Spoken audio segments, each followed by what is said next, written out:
Hi, I'm Shelley Johnson. Really glad you're here with me. Let's hear some words and give them space to do a work in us. Holy. It's so hard to put words to what holy means.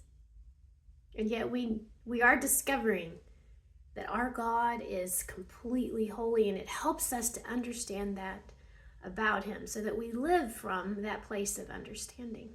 So let's add another word to this working definition of holy. Let's say that holy is pure. Pure means there is nothing contaminating the water, the air, whatever we're looking to be pure. There's no impurities in it. And God is pure. His holiness is pure. And Scripture tells us because of that, God is light. There is no darkness in him. He can't lie. He can't sin. Scripture tells us all of that. Something else God can't do because he is so purely holy. He can't tempt people to sin. Imagine if we actually believed this about God. And when we are tempted to do something we know we shouldn't, like maybe even just give up on the resolution that we just made, our temptation is to blame God, when in reality, he's not the tempter. Scripture and theology tells us that we have flesh to blame, the world to blame, and enemy to blame, but not God. But isn't that often our temptation? And so we see this distance between what's true and how we tend to operate.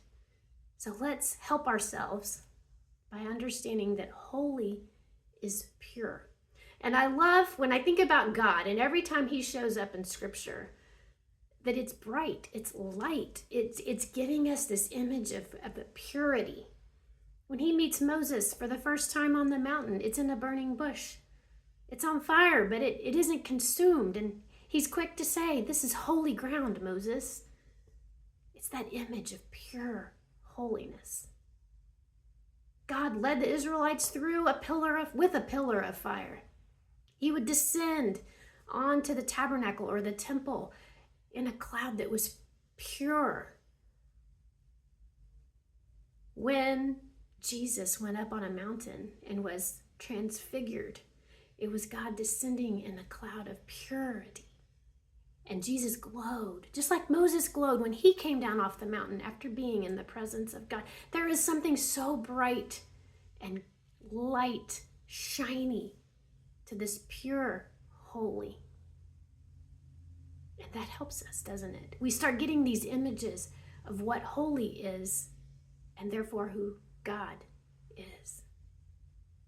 So let's guard our hearts from the temptation to blame God, to call him the liar, the tempter, the one causing all the evil in the world, because that's not who he is. His holiness is pure.